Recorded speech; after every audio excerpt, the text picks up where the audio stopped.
অর্জুন কাপুর এখন অতীত। মালাইকা আরোরার নতুন প্রেমিককে নিয়ে বিস্তর চর্চা চলছে। নৈশ ক্লাবে কথিত প্রেমিকের সঙ্গে মালাইকার ঘনিষ্ঠ নাচ ভাইরাল হওয়ার পর থেকে আবারও আলোচনায় আসেন তিনি। সম্প্রতি সামাজিক যোগাযোগ মাধ্যমে একটি ভিডিও ভাইরাল হয়েছে, যেখানে দেখা গেছে নাইট ক্লাবে আয়নার সামনে দাঁড়িয়ে এক পুরুষের সঙ্গে নাচছেন অভিনেত্রী। বেশ ঘনিষ্ঠ অবস্থায় ছিলেন দুজনে। স্বাভাবিকভাবে ওই ভিডিও নিয়ে নেট দুনিয়ায় চলছে চর্চা। কেউ এই রহস্যময় পুরুষ, তা নিয়ে শুরু হয়েছে জোর আলোচনা। জানা গেছে মালাইকার সঙ্গে ভিডিওতে দেখতে পাওয়া পুরুষ হলেন সোহরাব বেদি। তাকে রিয়েলিটি শো স্প্লিটস ভিটায় দেখা গিয়েছিল। এছাড়া চাঁদ জ্বলনে লাগা নামে এক ধারাবাহিকেও দেখা গিয়েছিল তাকে।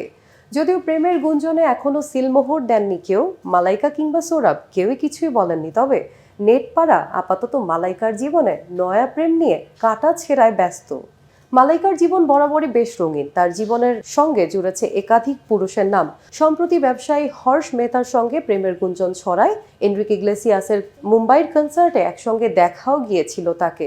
2024 সালে অর্জুন কাপুরের সঙ্গে দূরত্ব বাড়ার পরই নাকি হর্ষের সঙ্গে বন্ধুত্ব শুরু হয় মালাইকার। স্পেনে একসঙ্গে ছুটিও কাটান। স্পেনে ছুটি কাটানোর সময় মালাইকার ফ্রেমে ধরা পড়েছিল এক রহস্যময় পুরুষ। যদিও অভিনেত্রী ক্যামেরার ফোকাস ছিল খাবারের দিকে, তবে ব্যাকগ্রাউন্ডে সুদর্শন পুরুষের আবছা অবয়ব নজর এড়ায়নি নেট ভুবনের।